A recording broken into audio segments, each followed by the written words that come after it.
owner's comments. I won't make any comments. That's probably wise. He's only been back in town for 20 minutes. I mean, give him a break. Thank you very much. Sorry for the delay of your live streaming. We had a little bit of technical difficulty, but we are up and running now. We're going to go ahead and call the meeting to order. Do I have a motion to adopt the agenda? Thank you. Second. All in favor? Aye. Aye. Open to owners' comments. Do we have any owners' comments? Would you like your owners' comments now, or would you like me to read the other one first? Okay. We have one email. One of the owners was not able to attend this morning. I guess I'm blending all together. This morning, so I'm going to read on his behalf. My name is Mike Jackson. I'm a resident in Main Village and also own a home in Spring Lake. This past week, I received a mailing with Spring Lake Gardens 2020 proposed budget and also a ballot for a vote to change Spring Lake Garden homes from a service area to a non-service area. The mere fact that this is happening shows frustration of the residents who bought into a service area concept with the performance. We have owned our home there for approximately 2 years. One of our primary issues has been the performance of landscape companies employed by CCMC.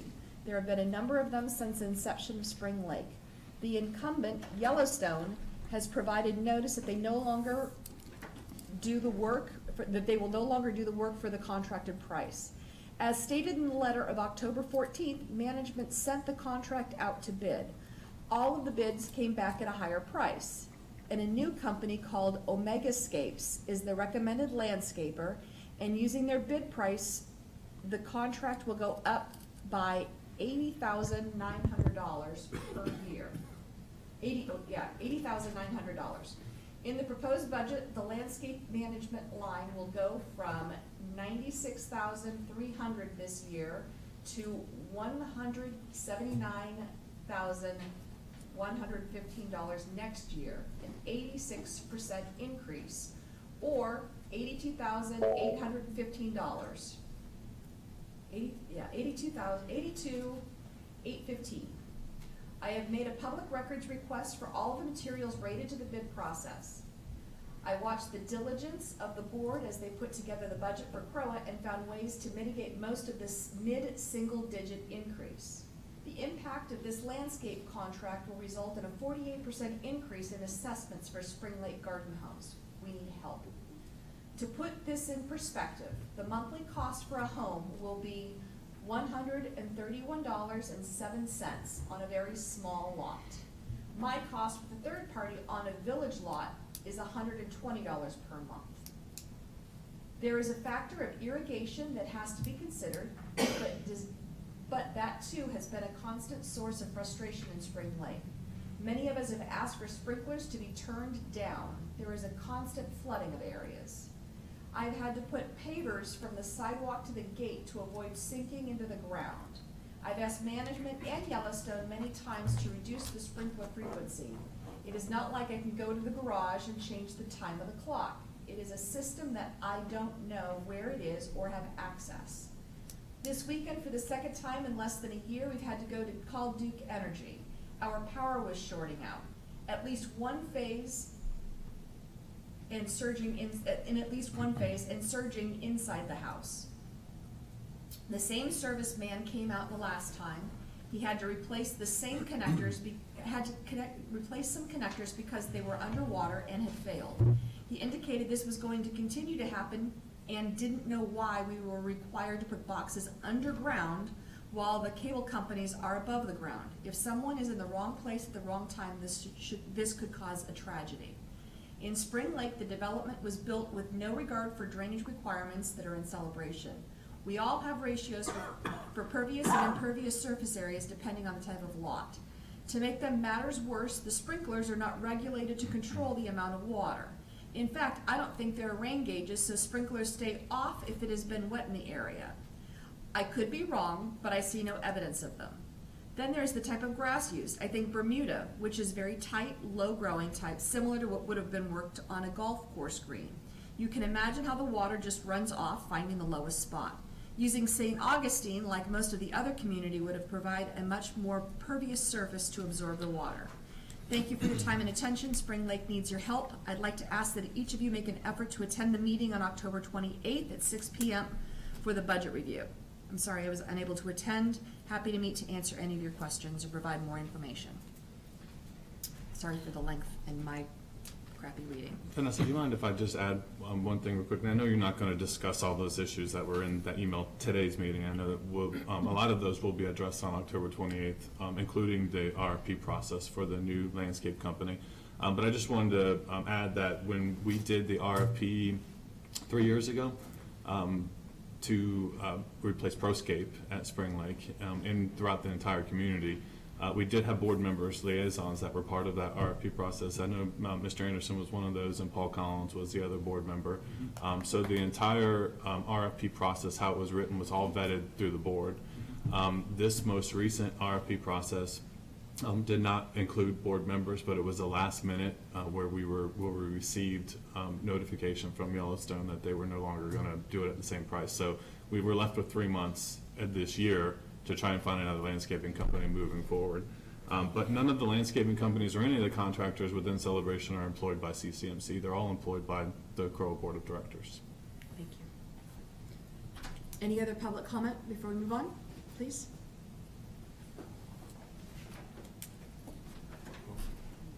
You can meet in between. I like visual. Debbie Jackson, 413 Sycamore Street. We also own a home on Castile, and over the weekend, for the second time since we purchased this home, a year and a half ago, basically, we have had to call Duke Energy. When Duke came out, they were very nice, came out yesterday. They opened up the box. They knew right away what it was going to be. They said, this is going to continue to happen. When they pulled us out, I actually went out there to take the picture because I really thought it was something that everybody should see, because this is going to continue to go on. And his fear is what he said. I know I had talked to another resident, and they said when there isn't a lot of rain, he goes in and cleans his out. I was told, don't ever, ever touch this. This is electric, and you don't go into these boxes at all. That is our job. And because I basically said to him, is there anything I can do to help this, to prevent this from happening? And he said, no, I don't want, you can't go in here. And he said the main problem was that these should have never, ever been allowed to be underground. It's a swamp area. He said, and you're going to have the same problems coming up in another development that you're developing.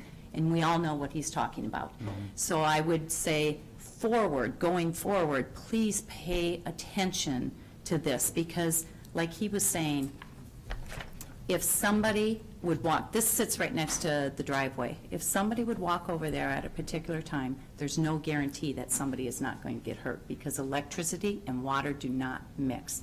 So I don't know how many other homes have experienced it, but like I said, this is the second time within a year and a Do you mind half. if I see this real quick? You can keep it, yeah, Yeah. just keep it. Yeah, and this is exactly a reason. So just for education for anyone that's watching at home or may watch later, as new developments are built, the developers work through TCC for their approvals, for their permitting. And then they start inserting utilities into easements, which are run and controlled by the development district in town. So when Comcast was coming through to put their cable in, they did consider underground, but they saw that this was a huge problem. The area over there sits on a very high water table, and when it rains, like we had this weekend, the water rises extremely high in filling these types of boxes. So absolutely, as we move forward, these are the things that we learn through other developments that we can certainly recommend, but the CROA board has no control over forcing that to be done in Island Village. But we will certainly yell and scream as loud as we can to say, this is problematic for us. It's dangerous. Yeah, and so moving forward, to have this fixed, it would have to be working with Duke Energy and the development district to determine what can be done in these easements if boxes can be above ground. It's unsightly, I know, to have these boxes above ground, but this is the cards that we've been dealt here. Well, with that's this. what we have in Main Village, correct? I mean, because it's all, we have the boxes in each of the alleys, we have boxes. And this turf that you see here is zoysia grass. I know It's always- yeah, there okay, was a you- statement okay. about Bermuda, But but it's it's not also, St. it's Augustine. not St. Augustine. And I don't remember exactly why they use Zoysia as opposed to St. Augustine, but perhaps Probably. Susanna might have some more information on that, no? Okay. So that You can box, keep it, Yeah. Steve. Chose Zoysia. Yeah. does that box, does every home have that box, or is that like feed like 6 homes? What was it? I'm sorry, it was, Gary said it requires less water. The Zoysia grants too. okay, So it's when, in a what it high says water there. table, that was something that was really important. But it also, doesn't it also require more sun? So it doesn't work as well in shady areas? So Well, is and it- this is in the alley, this is Right. right next to the driveway. And answering your question, Vaughn, Thanks. I'm not sure, except the gentleman did say, this is an in-lot, so you have all the driveway, that alley is all running this way. And yes, we did have a lot of rain, and I do see that in our alley too, but we do not have that problem. And I even said, we can put drain tile in, we can do everything like we've had to in Main Village, we've had to add some drain tile. But he said that's not going to stop what's going on right here, Right. with the water, so Well, and I as thank we, you. as we look to address these, even if it's the changing of Zoysia to St. Augustine or these types of repairs, there's always the question of how's it paid for? And I know that service areas are absorbing service area costs, so it's something for us to consider.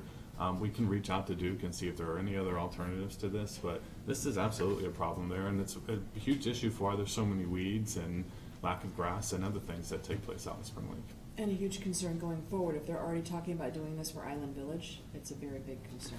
You're on that board, right, Dave? Yeah, so two different thoughts come to mind. One is, what can be done in a deliberate way with Spring Lake itself? And the letter and Debbie's comments, I think, help illustrate that. I know there have been others, so that's one. But the other is, with Island Village coming on, we set up an ad hoc group through this board to try to inform them of, particularly of lessons learned, particularly from Spring Lake. I mean, that's what we try to do. Knowing that this is the choice between, the decisions lie with the developer, TCC, and the county, in conjunction sometimes with CDD for appropriate items. But I think we as a board can, if Debbie would be willing to share that photo, and then we could put that as part of a package, so we have a written record and a voice of concern from CROA to Mattamy, who is building Island Village, and to TCC, to make sure, because they are doing the oversight and the approval, and then the county. Well, I think the CCDD And also then the has to approve too, right? And we do Certain have a meeting items, next week. Yeah. We have a meeting next Tuesday. So, yeah, I know we have a meeting, but if we can put some things in writing, just to say, there are some lessons learned that, because there's lessons learned from the most recent development, and we as CROA will inherit what Mattamy does. And so, we implore that you do it right. Right. And take these lessons and do not repeat them. Yeah, and ultimately, it would be great if there was an easy answer at Spring Lake. When Yellowstone decided they can't do it at the price that they bid, or they originally bid, and they wanted to opt out of that, we looked at some other options, and we ran the logic by, I know Vanessa and Brian were part of a workshop for service areas, and then we met with Brian again as a follow-up to go over the RFP process for Spring Lake. So they're tough questions with tough answers, I believe, and it's something that we will discuss on the 28th, but we'll see what the final outcome will be on that. Okay, thank you. Thank you, Debbie, for bringing that to our attention too. Any other owner comment? Then we shall move on to item number 1 of our agenda, Charter Review Task Force Interim Report number 3. Gary, thank you very much again for all of your hard work with the task force. It's been very nice working with you on this. Thanks, Thank you. Gary. Good morning. Good morning. First, do you have any overarching questions if you've read the interim report number 3? If not, I'll bring a few to you. Just to let you know that we only have about 7 remaining issues to discuss at tomorrow night's meeting. And I expect to finish with those with maybe a couple of holdovers for the next meeting. That leaves us with our meetings in November to do nothing but review the entire document to see if we've missed anything. So I think we're ahead of schedule. It's my understanding that the board liaisons discuss our detailed our proposed timeline to you. We were given a timeline back in April to complete by the middle of, I think it was the 18th of November, and we came back last month to the board liaisons to discuss a more detailed timeline in order to get things approved in time to print a letter to all residents in January. It should go out in early January. In order to do that, we need some sort of preliminary approval from the board that we've got the right issues and we've characterized them correctly.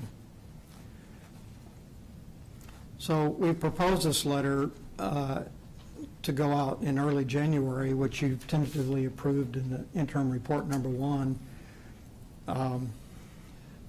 Our thinking right now, after talking to the lawyer and the board liaisons, and I hope this is still the case, is that this proposed letter will have the Florida statutes approved version of what a document change looks like. That early letter will include the actual text of the documents with the language being removed as strikeouts and the language being inserted as underlined. You may remember that from the Florida Constitution ballot. If we do this in the letter, we send the bulk of the information out early, so then the ballot can be nothing more than a 1 or 2 sentence summary of each change with a reference to the exact paragraph in the document. That way the ballot can be a lot smaller and it refers back to the original document. But it's only that we provide that text in early January that we can do that on the Will ballot. there be a link or something to get to the original, or to get to the document itself, rather than just a summary? Well, links only work in computers. If it's the Oh, this isn't going out online, this is going out in paper. It'll be available both. It'll be available Still on both. put something in there that someone would have to type in. Something that they can go to and find what the actual language is. Well, yes, if you vote online, the ballot could have a link to do that. But we're required to send everything out by paper. So by sending out the full text of the changes in early January, then the ballot that comes at the end of January can then be just a summary with a reference back to paragraph The first 12.6 to the first document. So there's 2 mailings. Yes. Yes. Which we had already planned on doing anyway, just to make sure I'm you just- get reinforced. Just going over the procedures that we discussed. So 2 things. The second mailing with the ballot is to be included with the voting for CROA board Yes. members. Right. And maybe dovetailing on Vaughn's point, could the second mailing, since it's just a ballot, have a URL back to the full, I mean, they would have received the full document, but they may have discarded it. But could it also have a link? You can, if you want to read the document that you got 4 weeks ago. If you get a paper ballot with a URL, then you're required to type it, Yeah, and it yeah. could be quite lengthy. I would rather have what the Florida statute says, a reference to the original Right. document paragraph. Right. And then reference our original letter. Right, but if they threw that out, how do they go get it then? Well, it will be easy because we're proposing a page, one link on the Celebration website Yeah. that you can go directly to the charter, Good. and it'll have It's fine. all the changes in there. That's probably the link we'd use. Yeah. That's fine. And I don't think there's any difficulty with adding a link into the ballot, the electronic ballot, in terms of the technique of putting it in. You can add a line. I just want to make sure we want to test that Yeah. to make sure it works, that it actually gives you the right page. Right. Well, and it's important, I mean, we already do links and stuff for our electronic ballots, because you have your reference for the individual person. You can even link back to get information on it too, so. All right. That was just a rehearsal to tell you what we're thinking about, and I think you'll concur. I also understand that the board liaisons talked to the board at another time, that we had proposed a series of voting videos, educational voting videos that would be on our website. We did some research and found that the highest of all the things that you could do to encourage people to vote, and we went through several think tanks of proposals, the one that had the best return, other than a direct mailing, which we're already doing, is a voting video, like a public service announcement of about 1 to 1.5 minutes, where people click on it, and you get someone telling you what's going on, why, and it's entertainment, you might say, but it's also educational. So we proposed that last month to the board liaisons, and I was under the understanding that they talked to you about it. Will this be a cost? Yes. So I'm asking the question now, because if we want to do 6 to 10 videos over, to post them in January to educate the voters about what we're doing, I'm hoping there's enough funds in the money that you've allotted for the entire task force, to include mostly lawyer preparation, that we could perform this. The reason I'm asking now is that we've already written the scripts, and we need to start production in November, December in order to have these done. And I did mention that we needed copies of the scripts to be able to run past the board, so I just Yes. need hard copies of the scripts to forward on to them. I have, Or email. right, I can send them to you this afternoon. Can management get a copy of that also, so JR can Absolutely. review them and see what kind Absolutely. of solutions we Yep. have? Right, they're just proposals, you know, we can go from there. Kathy and I both reached out to people that we know in the industry and got a couple of, well, we got 2 responses. For One's- someone to actual video? Yes, Okay. people that are in the industry. One was interested, the other one said, I don't have time, sorry, and would have been too expensive anyway. But we both looked at the production of 6 to 10 videos plus hiring actors to do it. We don't want anyone from Celebration doing it because it carries baggage when you see someone you know on the screen, so we want unknowns. It will be less than $4,500 total for the whole package. And so the question I pose to you, if we want to do this, I'll send the proposed scripts to you this afternoon by link, is do we do an RFP process? Is the contract managed by the management agent? How do we want to do this? Because we need to start soon if we want to do this. And it's a conversation that we need to have as a board, once we get the scripts forwarded on to everybody, and we can determine at that point in time, which is Okay. basically what we had discussed last week, was just give me the stuff and we'll send it Okay. to the board and to management, to see All right. which direction we want to go. Any other questions?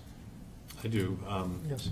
Can we get board approval to post interim report number 3 on the website? Yes. Yeah.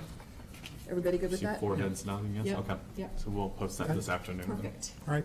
Thank you very much, Thank you. Gary. We'll see Thanks, you this Gary. evening Thank you, for, Gary. Tomorrow or night. t- No, tomorrow tomorrow night, night. tomorrow No, night for don't do everyone. that. They're all running together, Don't sorry. do that. No, No, it's tomorrow tomorrow night, night. tomorrow night. Another day, Thank you, another Gary. meeting. Tonight is my ARC meeting. Oh,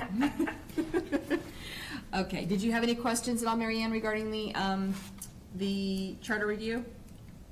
I do not, and Okay. I agree with putting out the third. The interim report? Thank you. Thank you. Any further conversation with regards to the charter review task force? Number 2, volunteer recognition. Who would like to lead this conversation?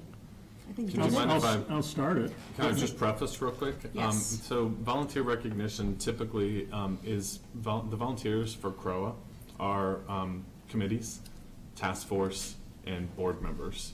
And so that's the extent of our volunteers. And in the past, we've recognized those volunteers at the annual meeting. Last year, there were some questions about what type of awards we were giving out and how they should be given out and those types of things.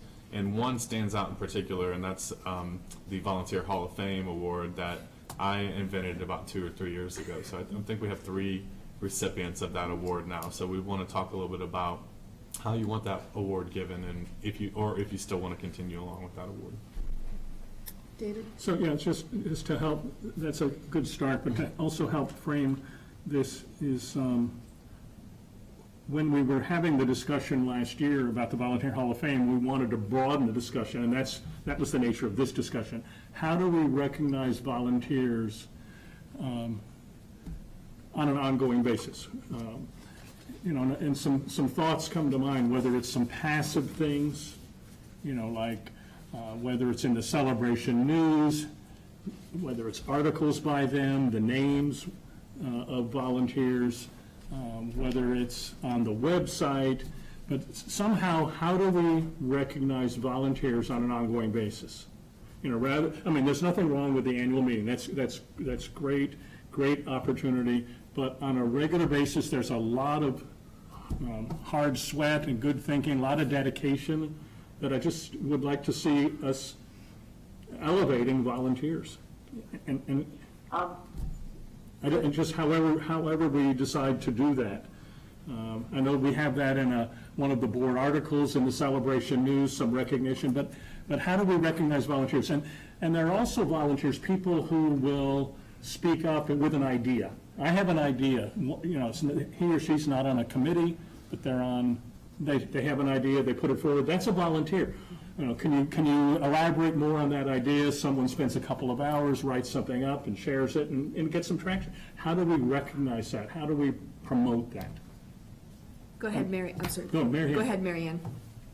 Yeah, well, I was saying, you do a little bit, as I said, of that, or you mentioned in the Celebration News, something that we have found very successful, because we have a lot of volunteers in my business, is having that volunteer spotlight in every single publication. There's a volunteer spotlight, so a volunteer is spotlighted and appreciated, and people get to know a little bit more about them and why they're passionate about what we do, what they're doing. But another thought, because I was very intrigued by what you were speaking of about the people who come forth and they're volunteering ideas. They may not serve on a committee because their work-life balance might not allow it, but maybe something could be maybe 3 times a year.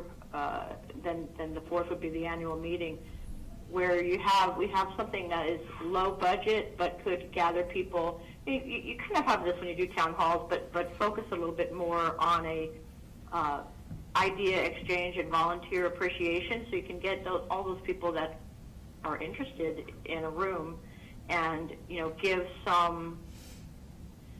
raise some. I think the people that come forth and serve on the committees are amazing. In terms of they put a tremendous amount of time, thought, and energy into improving this community and giving an opportunity for them to mix and mingle with other people who want to exchange ideas with them. But you can title it such. You can say, in February we're going to have a volunteer appreciation and idea exchange wine and cheese at Town Hall at 7 o'clock on a Thursday or something. Because in my experience with our volunteers, it is that gathering them together and giving them that opportunity to not only feel appreciated, but to have, conversation with others who may not be on the committees they're serving on. It is very much appreciated by those volunteers and energizes them towards the work they're doing. So we can think about maybe something like that to just add a little extra than just the once a year. Because we also have, we do all the big volunteer appreciation similar to what we do with CROA, rather, with the annual meeting. But we try to pepper things. So you're on the, I agree with you, David, you're on the right track, that we need to have a little bit more of a sustained flow of appreciation and recognition to keep people energized. Yeah, to me, the concept is being intentional about it. And whether that's that quarterly idea exchange thing, but to me, that's, so what can we do to help recognize volunteers? The other piece of this is to get a better understanding from volunteers who have left and why they left. In other words, do some volunteers feel like they beat their head against the wall and then give up? And if so, why? So what's the disincentive for people not volunteering? I mean, what's the disincentive that make people disengage? Gray hair. No, so You can ask me that in a year. there's some, I think one of the issues we have found is we know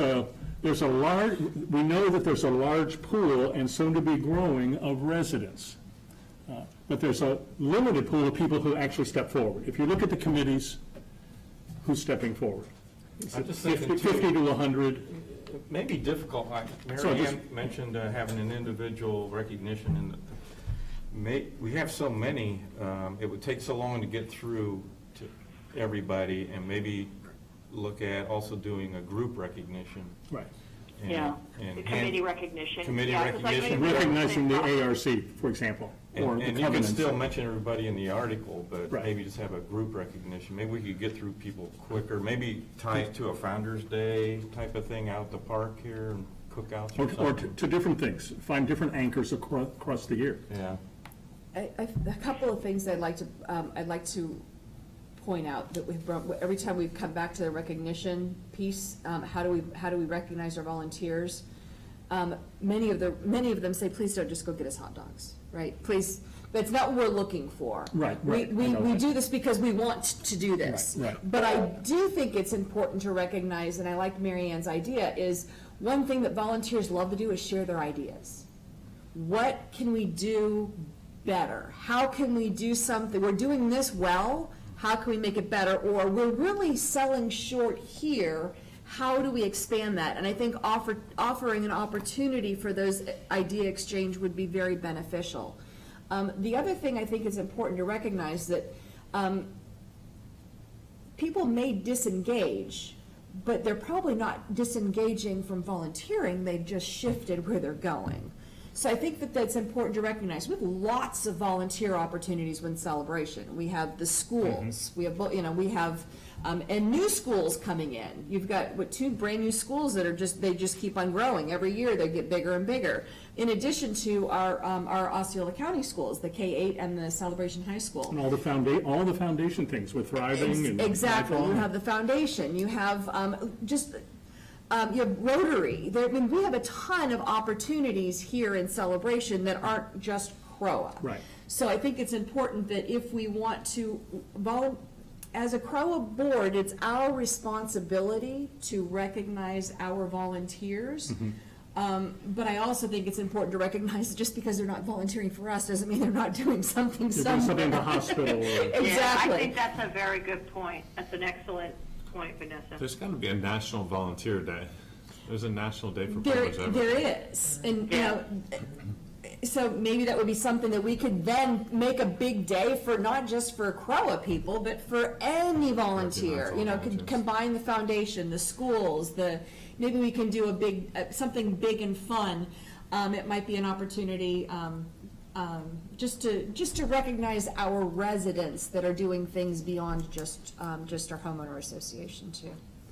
I like that. So we need a volunteer committee on volunteerism. And I think I have a volunteer already in the audience. So we like, have, "No!" so that is, it's funny that she says that, A because dozen hands just went up. we have a special events committee. In any event that we do, we probably wouldn't want to take it away from the special events committee. We want to continue I working with agree. them. Now, I was stopping in to say hi to them at their most recent special events committee meeting, and they unanimously, overwhelmingly said, we don't want any more No hot dogs. recognition of volunteers. So, okay, there's a conversation. So I don't know if you'd like No more to bugs, no more share clocks, no anything. Right. Not on camera. That's right. I think if the board's okay, the management team, JR and his team, and Corinne will go back and we can look at when National Volunteer Day is, and maybe. December 5th. December 5th. Bond which- just looked. But What was that? that's, Yeah, Oh, well, right. how do you come up with December 5th for yours? Oh, this is International Volunteer Day. Oh, International we don't need to Volunteer Day. recognize the entire world's volunteers. Well, we are an international community. Yes, we The other are. one's passed, but Well, We are an international community. We've got people from all over. December's not happening, sorry. well, that's the same day as the holiday concert. Third week in April. If we look at September 21st, though, National Volunteer Week is in April. Third week of April. so there's a week, and then there's a day also. You want to do international or national? More money, so just remember that. Why don't we look in September, because that's the mid-year review from the board. We recognize volunteers at the annual meeting in March. September is halfway through. We could look at So some just to ideas. broaden your scope, as you and management team looks at it, think about what Vaughn said about some other anchors, just whether it's National Volunteer, whatever these Yeah. weeks are, or something else. Tie something into, whether it's Founder's Day or 4th of July, or just. Well, so again, I Just think take a look at. we will most certainly do that, but all of our special events, we work with the special events committee too. So we'll consider that charge from the CROA board for the Special Events Committee and management to discuss ways of intertwining Just- volunteerism into the existing events. Do we want to have the conversation now about, I guess, and I was not part of this last year, how Volunteer Hall of Fame, oh. our volunteer, That's a you good- I would you prefer mentioned that you this. had the I think conversation we should so that have we it. have some clear direction on And that. that's why we're heading that way. Okay, so here's. That's a good- So I think it's important that we recognize how do we want to handle this? I was not a part of this most recent year, however, I was a part of the very first year. Dory Moyer was our very first Recipient. She was thank the you, inaugural recipient. correct. And everyone that's received it has been extremely, has been very well deserved. So I guess, how do we want to handle this going forward? Are there criteria? What do we want to do? So I'll leave this open to those that are, Turn it over to events and let them research it. So I get, the larger, so the first question is, do we want to have it? And if so, who selects and through what process and what criteria? And then with Vaughn's point, should that be with, should we delegate that or ask the Special Events Yeah, Committee to weigh in or no? No. Yeah, I just have one comment about this. For God's sake, do not ask the CROA board to pick the volunteer of the year, or the Hall of Fame, whatever it is. It's not a political game. It's not a who do we like best game. Right. And there's no reason for CROA board members to be involved. So if management wants to do this in conjunction with special events or whatever group, I'm perfectly okay with that. I mean, we appreciate all of the volunteers, but to be perfectly blunt about it, we're all volunteers. Right. So at the end of the day, I don't know that it's really appropriate for the board to get involved in that. And that's part of what happened last year. And it was part of the disconnect and the unhappiness about it. And it didn't need to be that way. I don't think we want to take away from the honor that's being given to someone by the internal disputes. I think it's a nice idea to have that recognition. Yeah. And I agree with Jackson.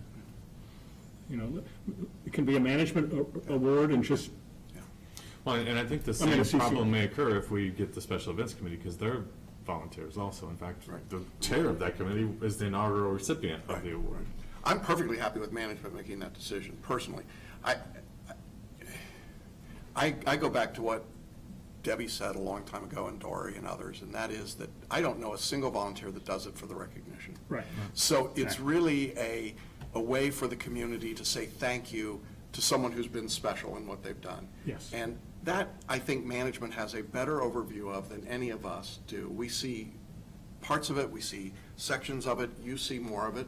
And I think if you and your team come together and say this is someone deserving of giving that special recognition, then I think we should. Outside of that, I would make it a surprise. I don't think you need to share it with the board in Right. advance. I don't think you need to discuss it in advance. I think you just do it. That's my I personal. think that, I'm in I agree. agreement with you on that. I don't think, the purpose behind it is not to get political about it. I think it, yeah. right. I just need Ron to shake his head yes to then, and I'll Ron, bring okay, consensus of the yeah. board. I think Or basically. Mary Ann on the phone. Mary Ann, are you good with that, having management? I absolutely would not want the board involved. No, it should be management. Perfect, thank you. Yeah, otherwise it becomes political. I fully agree. Thank you for asking. So you've got 5 of us that are all in consensus that, we don't need to be involved. You're in a much better position to be able to know who is doing what and who is doing it consistently. Right, so we'll continue with status quo on what we've done in Yes. the Perfect. past 3 years. Yes. Thank you for perfect. raising that. Thank Yeah. you. Okay. Anything else with regards to volunteer recognition?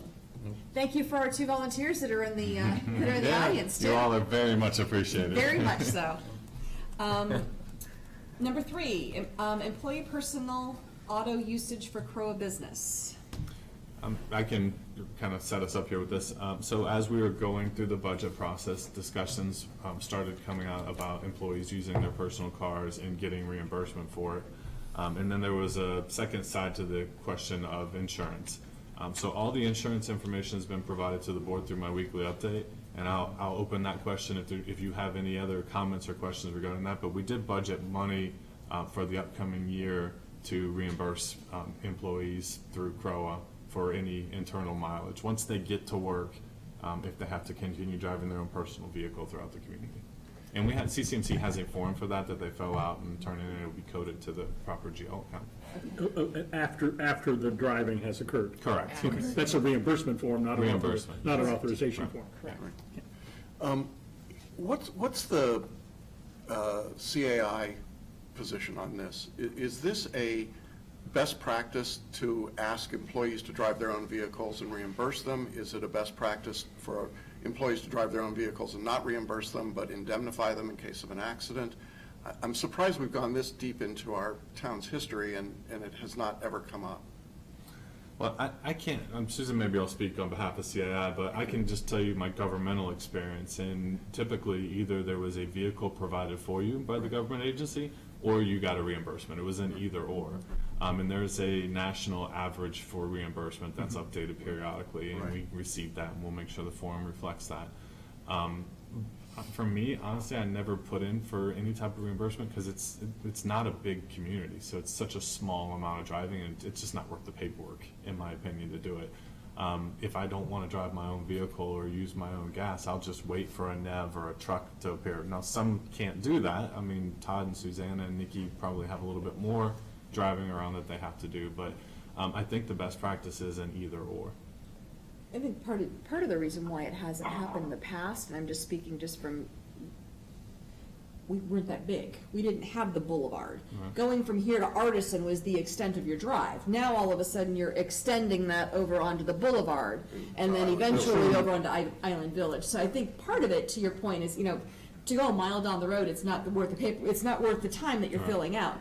Now, all of a sudden, we're finding that we're asking our staff to go out more because it's an aging community. So it's no longer are you just looking at the brand new roofs that are only 5 years old. They're, now they're 20 years old or 25 years old or whatever. Right. So I think part of the demand to actually go outside of the 851 building walls it's just higher.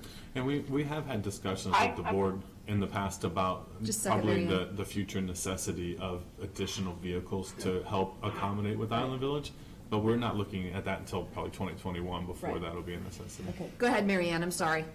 I was going to say, I have experience with this as well. Steve is correct. It is the entity vehicle or POV with reimbursement is the standard practice. I have personnel on the road in their POVs all the time because it certainly is cost prohibitive to have the number of the fleet vehicles that we would need, and it's very simple. It's done as a reimbursement. The employee is made aware upon their employment that they will possibly be using their POV, and if you or your insurance company feel that the level of risk requires it, which we do, we have an insurance rider that covers all of our folks, so if they are in their POV on conducting, business, and something happens, there's this kind of shared coverage between their personal insurance and workers' comp or whatever else might be involved. So that's kind of how it is done in the not-for-profit world. Now, I'm still, coming up to speed on some of the variances with 720 versus, 501 organizations, but that is the norm. It would be very unusual to restrict employees from using their POV for business travel purposes. And through all my Thank CAM, Community Association Management, CEU courses and higher education, I don't recall ever seeing any state laws or anything regarding. There are no state Right, I don't laws. think so. And I don't believe there's anything in our governing documents that directly discuss personal vehicles. So we lean towards what governmental agencies and non-for-profits like Mary Ann's saying. I think. And CAI doesn't speak to it either, don't, but I will okay. tell you, every other management company in town reimburses their employees for the mileage that they have to record and turn in, purpose, start, finish. And many managers choose not to do it again because it's too much work. Yeah, too much effort for the And return. honestly, sometimes, me personally, I like just driving my own vehicle. Yeah. It's comfortable, it gets me out for a little bit, I can go look around the community, and I'm happy to do it. Any further conversation or comments from the board with regards to personal vehicles? Well, so just to wrap this up, we currently then both reimburse and insure. We're in compliance with the law, and and you are not encouraging, am I correct, Steve? You are not encouraging your staff to use their personal vehicles. In other words, there's no explicit or implicit pressure on any staff member to use their own personal vehicle because there are town vehicles available for that use. Is that correct? That is correct, yes. Sometimes it may be out of necessity that they do. I understand that, we but will there's have no, that reimbursement. there's no, if we put truth serum into everybody, they wouldn't say, oh, yeah. Steve had a conversation where he made us drive our vehicles. Drive that Prius, damn it. Okay, I just want to be sure. All right, thanks. So we'll just expect then in the future, you said you've already allocated it in the budget. We did for personal, 2020, so- correct. Okay, perfect, thank you very much. Thank Any you. further conversation? Next agenda item, accepting of credit cards at town hall, item number 4. So it may be helpful to first understand what we do accept credit cards for, and then that will stem the conversation to what we're looking for credit cards. Through RecPro, our facility booking and program registration automation system, it has the capability of accepting credit cards. So you can register for an event, you can or register for a class, summer camp, even through facility booking, you can pay online with your credit card. We also take credit cards for all merchandise sales, so any of our front office umbrellas, license plate, those types of things. We do not take credit cards for assessments, though. Assessments are done through Union Bank, and that's more of an automatic withdrawal process for that. Other than that, the only other thing we have is, I believe, parking decals and Parking. lanyards. Yes. And Patrick can speak to Bank it. Union Bank, sorry. For a fee, though. For assessments? $9.99, yeah. Okay, so, right, so instead of doing an automatic withdrawal, you can do that. So I think we're talking about parking decals, IDs, as the only item that we really don't accept credit cards for, and then how much of a push for that is Is there? there a fee for parking decals? $10 to get a new one, I believe, or is that just the ID? No, we No. don't pay for our parking decals. Just the ID. Not for the We decals, don't Yeah. just for the IDs and. Right, yeah, I was like, yeah, okay. I misspoke. That's okay, I was Yeah. like, when did we start charging for parking decals? Just the IDs. then. Okay, thank you, all right. IDs and what? Lanyards. Oh, Yeah. that's like $10. Yeah, that's a merchandise, right? A lanyard? It's not tied into the merchandise, no. It's under its own It's line. under of- its own Yeah, it's under the Okay. lanyard. I don't know why we would make that sort of narrow distinction. Why not just, if we're already doing merchandise, we're already set up to take it, all you're doing is adding a product into your POS system that says CROA ID or lanyard, right? I mean. There's nothing preventing us from doing that, no. So, so I guess just to step back for a minute, I'm trying to understand where this, there's a reason why it's our agenda. So obviously, Well, there's an email sent from a resident saying. why correct, don't so you help accept me, credit cards? understand where the disconnect would be, whether it's they didn't understand or we don't understand. So what was the exact challenge? Right now, from what I understand, there's nothing precluding us from taking credit cards for whatever we want to take it for. Is that an accurate statement? Other than for assessments, it all goes But through the bank. but we can still do that And through then there's a assessments. percentage fee that is charged for that. But Okay. we wouldn't take their card here on site, right? correct, that's all done online. Yeah. Right, okay, so there is the ability for anybody that wants to do assessments, they can do it online, they can do it with their credit card.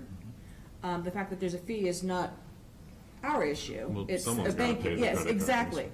So, the lanyards, can we just shift it so that if they want to pay with a credit card, that we can make that available? We've got to just put it into the Into the- inventory Yeah, so, system. and that doesn't cause a conflict anywhere, is that correct? No, Do not they now have the that, Pardon me? Do they have to buy the lanyard, or can they just get the card, right? They You can just get the card, yeah, and they we can just don't get the have to card. punch it for those folks that like to just slip it into their wallets. But for those that would like to just keep it separate from their keys And then the everything card, else. is that $10, or is it just the lanyard? The card. The card is $10. The lanyards are $3 each, or Oh. 2 for $5. Oh, okay. And I guess, so the card is the only thing that we don't currently take credit cards for, correct? The Is there anything I'm card? missing?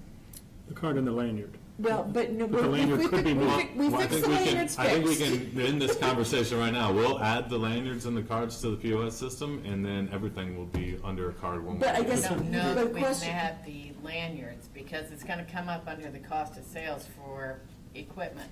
Well, let us do the research I was on saying, that. because I think ultimately, if somebody wants to pay $10 for their card, right, rather than actually paying cash or whatever, or what, you know, Right. I guess, how can we just make this work? Yep, that's, give us, over the next week or so for Patrick to look at it, and we'll work with corporate to make sure all the lines, geo lines and everything Okay. are acceptable, and then we can give you an update at the November 4th meeting. Perfect. What about all the other merchandise back there? That they It's all already, on they board. can all do, they can already pay credit It's all card. through the point of sale Yeah, they can system. already do that. Okay. So we just need to figure out a way to make it work. Is that an accurate? Okay, all right. And Mary Ann, Mary you Ann good wants with to let that? us know that you can buy Girl Scout cookies there with credit cards too, right? Absolutely, we'll be there in February. Girl Scouts care on the little. Thinking of you. They have their little slide, they have their little, they have their squares, yes. Thank you, Patrick. Oh, yeah. So every We 10 take bucks credit sold, cards one for gets set aside for everything. Uh-huh. staff. Very good, okay. Perfect. So we're good with item number 4. Any further conversation with regards to that? Okay. Yeah, oh, yes? Can I just add to that? What if you're selling tickets there? Can those also be added? Because I have been asked that. Off-site ticket sales, we would need to look at a square or Okay. a mobile type option for that. I've heard that from several Okay, so you, celebrators, et cetera, like, for example, the home tour tickets are being sold there. And I have heard, well, I don't carry a checkbook anymore. right. And I don't have cash on me, and I would like to, and then I always have to say, well, you have to go to the foundation office. Okay, So I just want What's to a see if foundation? that is something you can think about in the future, because it, you know. It's a good idea. So for those that are listening and can't hear, part of the other issue is events. So father-daughter tickets would be one example. That's And we all do all can be those. done through Rec Pro. That's right. So all of that is all available through Rec Pro currently? Yeah, I think what Okay. Debbie's talking about is a foundation item, and the foundation would have to take those. I was like, yeah, because we can't, So that can't. we can't mix the funds. Well, I That would be just the don't want challenges. people there Yeah, thinking you right. can come here and get that. Thank you. To clarify it, if it's a foundation event, you can go to the foundation to pay for that. Right. Is that, Yes. okay, all right, perfect. So we're good through Rec Pro for all of those events, and thank you, Debbie, for clarifying that. Any other questions, comments? Okay. Number 5, discussion, remailing of 2020 proposed budget. Again, I'll give some background on this. About a week or so ago, we sent a mailing out, and as we were pulling the database from the overall system through a mail merge, one of the lines became askew. It was completely a CCMC mistake, and we own that mistake. Everybody in the community received the same piece of mail with their address on that mail, but it had a different name on that address. So as a resolution, last week, we sent a cell service and an email out notifying the residents that this error took place and that it is the same letter. There's no personal information on any of this. This has been posted on the website also, the budget, and there have been live public meetings regarding the budget at a couple of the workshops. So we'll leave it to the board if they feel it's a necessity to remail. There's no state law that requires a mailing. It's been a courtesy in this community to try and get it out 30 days in advance so that residents are aware of the budget. It is about a $5,000 mailing, and I've made Joseph Cook at CCMC, I've made him aware of our mistake, and that would be a conversation. If you decide to remail, I would go back to him and talk to him about that $5,000 expense. So just to clarify, everything with regards to the budget is already online, and we know it's online, and we know people have received it because we've already been receiving Messages. emails and messages regarding the budget. So people have been responding back with regards to budget. So we do know indeed it is, that people are getting copies of the budget. They have access to it currently online, so they can actually click a link and pull everything up. Right, and I can email that to them if anybody here can email it to them if they need a copy of it also. Okay, so if there is somebody, for some reason, they can't get it, they would like an actual copy of it, you can be emailed to them also. Correct. Other further comments? Friday flash it? Tell We- them, it's "Oh, our- town hall." We already done that. We've Friday Flash has Yeah, already been that's out. already, Go ahead. it's what were already you been gonna s- done. Go ahead, Mary I Ann. mean, can we do it again? or- Oh, what I was gonna say is if there's someone that for some reason, they have a technology situation, they can, couldn't they just call and ask for a paper one to be sent if that's their true preference? I mean, because, I've had that happen. I don't I've know. had someone email me and I've had someone call me and I've sent both. a copy. Okay, so people that have already reached out, Town Hall has already been sending them hard copies. Yeah, I just want, just for the public, I think it's important to know that we've had a conversation as a board about this, and one of the comments was that there would be people who don't have electronic communication and would have not known to open the mail because it wasn't addressed to them personally.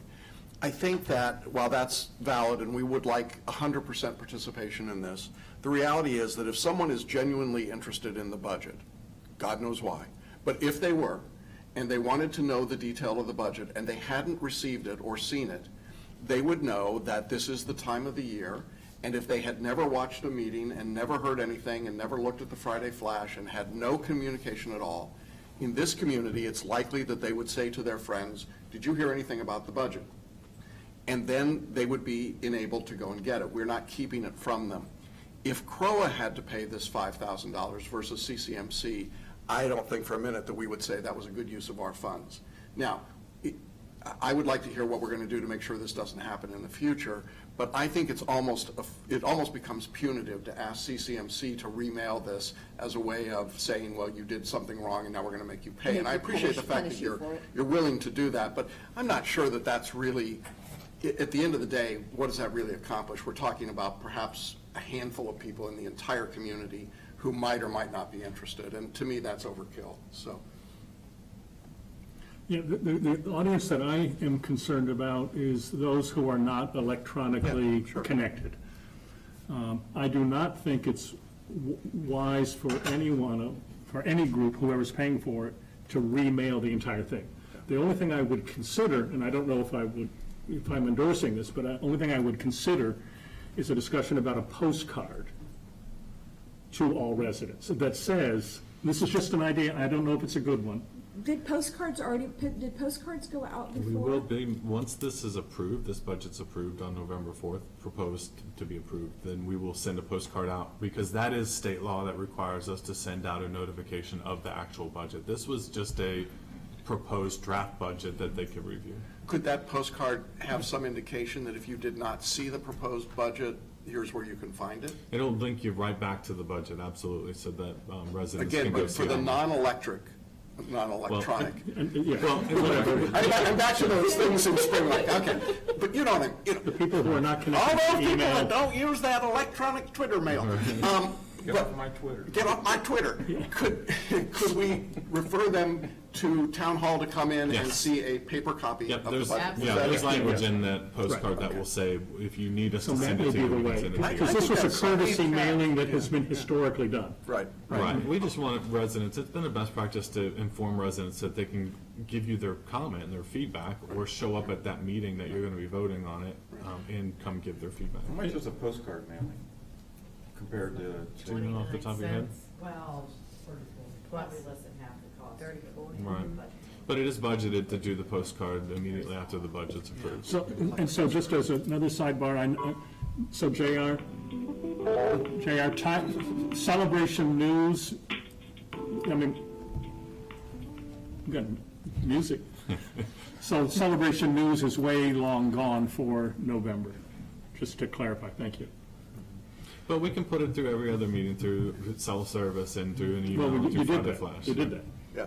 Oh, you're talking about for the No, I'm just wrong wondering- addresses. Right. There was no time to put a notice in Celebration News for Correct. November, Right. this was my query.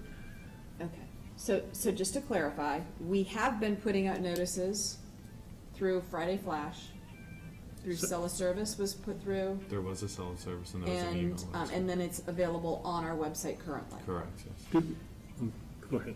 So we already have all of the avenues that we have available to us it's already being done because we recognize, well, it would have been done anyway, but because we recognized there was an error, we were proactive in sending out the Cella Service notice and things like that. Please open your mail, even though it doesn't say to you. Right. It's not illegal, just to clarify, it is not illegal to open that mail because it was, it was not done with intent. It is not, there's nothing in there that is personal of nature. So therefore, you may open it legally. And then furthermore, there will already be a postcard to notify people once the budget's approved, linking back to please feel free to make sure that if there's a problem, you missed it, to reach out to Town Hall to get a copy of it or go into the website. Right. Is that And accurate? one more item that will be done is the budget meeting. The meeting on November 4th will be publicly posted along with a copy of the budget in that packet also. Okay, so we still have one more notice going out because, with a public meeting? Correct. Okay, so they're already, so every avenue we have, short of just sending it out with the appropriate name on there, has already been done, Correct. or will be being done. Okay. So, David, you were gonna say no, something. a couple of things. On the website, did it acknowledge, I don't remember what it said. Is it just the budget there, or was there acknowledgement that there was a mix-up in the mailing? The same notice that went out was on the website. The notice that we just sent out. So last week. the Cella Service notice is the same notice? The same notice about the mix-up. The mix-up, so that has been on the, that's on, okay. And then at the public meeting, for the most part, or maybe entirely, the budget would be the same as what was, the The draft that budget's was? not going to change. The draft that's out there now is the one that you all will be voting on for approval November Right, 4th. and so there may be items that shift a little bit. Maybe. Strictly up to you It's up if you to- guys I don't know. vote to Right. change things. So then another clarification, just for the record, I know that there is some confusion about whether it was, whether it's legal for someone to open even a generic mail. It I know there's is. Hmm? It is. I think there's, I've read some confusion on it. I mean, I don't have the legal background on that to know for sure. I know Rachel informed me that she spoke with It has a. a yes and no. Right, It's very ambiguous. yeah. I know, Okay, It all has to do with intent. Right. okay, has to do with intent, right. right. And there was no intent of error. I've heard opinions from both sides. That's Okay. the that- point. That you Okay. can and you can't. Okay. So rather than saying So- definitively, it's just So, possible. so I guess in that vein, if you do not feel comfortable opening up anybody's mail, you can go right to our website and link But back just to it. clarify that statement, though, it's not somebody else's mail. Every single resident in this community that owns a home got a copy of that letter. So it's everyone's same letter. Okay. But It's again, not- they're not backing up- different from one home to another. The content Correct. in the envelope is identical. Was generic. Yes. So it would be like if you got a penny saver with the neighbor's name on it, it's still the same penny saver as the neighbor's name. Maybe difference that's is a you're- bad example, but But you're opening an envelope, which I think is where the distinction I is. completely Yeah. understand. But Right. backing up to the very, very beginning, this is not a requirement to do, it's been a courtesy It's to not. do. Correct. And it's been our tradition to do. Right. And we certainly don't want to push off our responsibility of getting it right, but these No, are no, just the right, facts right. of what took place. Could I ask again what your thought is about how to avoid this going forward? I mean, human errors will happen, but is there some double check or process? that There you is, put in place? yes. Just title it resident. You don't have to worry about names. Well, and There you go. that's a good point for a bulk mailing Or a like that. bulk It could just be resident versus that individual name, but there is a check and balance system that's in place. It's good. Any further comment? I think the management is looking for a direction as to whether or not we wish to have them resend the mailing or just have the postcard once the budget is going through. Well, I would make a motion that management not be asked to do a remailing and that the information be put into the postcard that's already been It's already been set up. Do we need to vote on that, or just? I don't know. I don't think so. I think it I just don't needs to think be a consensus. Are you And, good with that? yeah, Okay. I think the consensus is. I that- consensus with Jackson. We consensus that there is no need to send another mailing out. You can quote me on that, too. However, do everything we can, to, just as you have been doing, to make sure that the information is available to anyone. Right, absolutely. Okay. And again, for those watching at home, if you need a copy of it, simply contact me, contact the front desk. We'll be able to get everybody a copy that needs one. Perfect. Steve will be the guy driving his truck around town. I'll just, like a mail, like a paper boy. Just, His personal vehicle, his personal truck, he'll have something in the back, just, why did you tell everybody I drive a truck? maybe you don't, I don't know, maybe. What color is it? Maybe it's a Prius, I don't know. Any further conversation regarding the budget? Not budget, but I have one before we close out. Then you may feel free to indulge. Debbie, is there a chance for the next MADAMI, your committee, whatever you call the meeting that you're involved in, can Yes. they get a Duke Energy rep to come and maybe speak to MADAMI so they can explain this problem? Maybe in advance of Island Village getting built? I can reach out to them and see if there's anything. If they can Did come they maybe give you any speak to contact information for the people that you worked with? Oh, Duke? Yeah. No. Okay.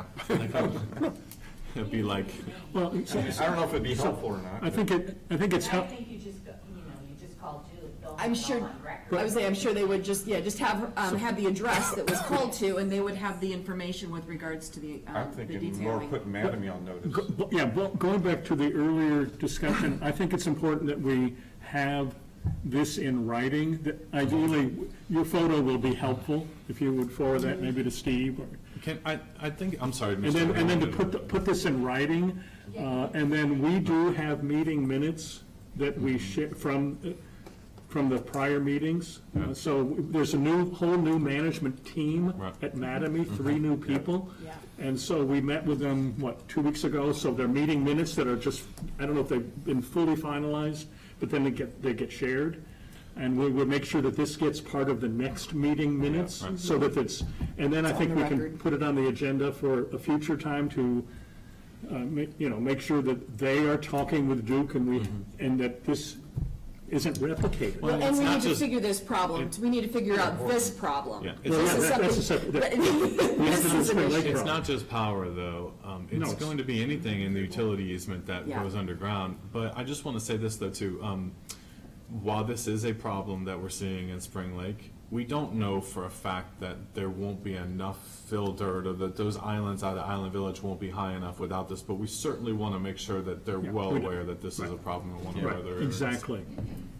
I think when you say anything with island in it, it implies that there's lots of water around it. Well, So I'm just- all of Celebration has lots of water around it. It does, but when you have the Spring name and lake. Island Village, it kind of speaks to It's not it. called Oasis Village. It's not. I just want to make sure that people aren't going into Island Village assuming automatically that this is going to be a problem yet, because we don't know that. No, but No, we don't. hopefully though, they will be proactive in Right. making sure that it won't be an Right, issue. exactly. So, any further other comments? Once we adjourn, can we stay and discuss for a minute a time for an executive session? We can do that. Motion to adjourn. Second. Well, is there any, I guess not, we're done. We have discussion after. We have been adjourned. Patrick's just going to shut the camera off. Thank you, and stuff real Patrick. quick. Sorry. We've been adjourned, I'm good with that. Okay, let's look at calendars. So we need to have an executive